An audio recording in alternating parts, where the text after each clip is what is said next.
C'est à partir de 91 que la commune a missionné une étude, donc un archéologue minier, donc Bruno Ancel, donc qui est venu faire des repérages et il s'est vite rendu compte du potentiel touristique de la mine d'argent.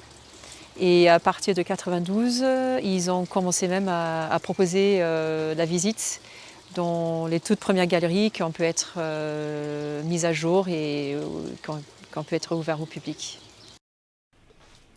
On pense que l'activité minière a démarré vers le Xe siècle. Et le fait qu'il y ait une mine d'argent ici, ça a donné le nom de l'Argentière à ce territoire. Pour le 19e siècle, on a des informations précises. Là, on sait qu'il y a eu 200, 300, jusqu'à 400 mineurs qui étaient impliqués dans cette activité économique, dont les 2 tiers étaient des Italiens, qui venaient surtout de la région du Piémont, pour travailler ici à la mine. Donc forcément, toute cette population en supplément, quand même 200-300 personnes en plus des 1200 habitants locaux, ça génère des besoins alimentaires, etc. Et la mine avait mis en place un système d'aide pour les mineurs, une cantine notamment, une caisse de secours, et certainement, mais on n'a pas encore trouvé beaucoup d'éléments, tout ça, ça a dû dynamiser l'économie locale. Pas seulement celle de l'Argentière même, mais celle de tout le pays briançonnais.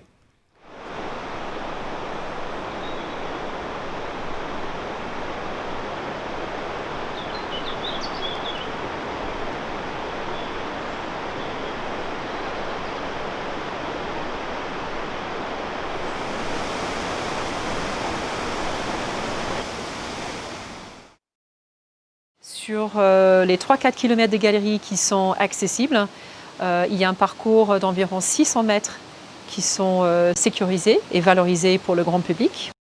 On faisait des trous d'à peu près 50 cm et on faisait exploser, on avançait comme ça petit à petit. Sauf que pour avancer de 1 mètre, c'était une semaine de travail. Voilà, donc vous pouvez compter le nombre de semaines, donc vous avancez, vous comptez vos pas, ça vous donne déjà un ordre d'idée. Donc là, vous avez une brouette. La personne qui s'occupait de prendre le minerai et de l'emmener vers l'extérieur était à manœuvre, ou de l'emmener vers le prochain wagonnet. Souvent, c'était des jeunes. Les mineurs étaient plus expérimentés et du coup, le salaire n'était pas le même non plus. 2 mineurs, un qui tient le fleuret, l'autre qui va taper. Ils sont par équipe de 2. Okay. Qu'est-ce qu'on fait toute la journée en tant que mineur? On fait des trous dans la roche. On tape, celui qui tient fait un quart de tour, tape, quart de tour, tape, un quart de tour, tape, un quart de tour. Et on fait comme ça toute la journée pour faire un trou bien cylindrique.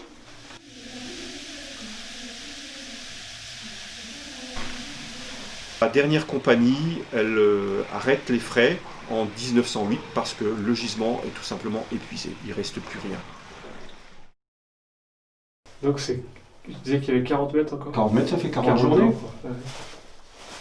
Ouais, ça va. Un jour après l'autre. Voilà, ça va, c'est ça.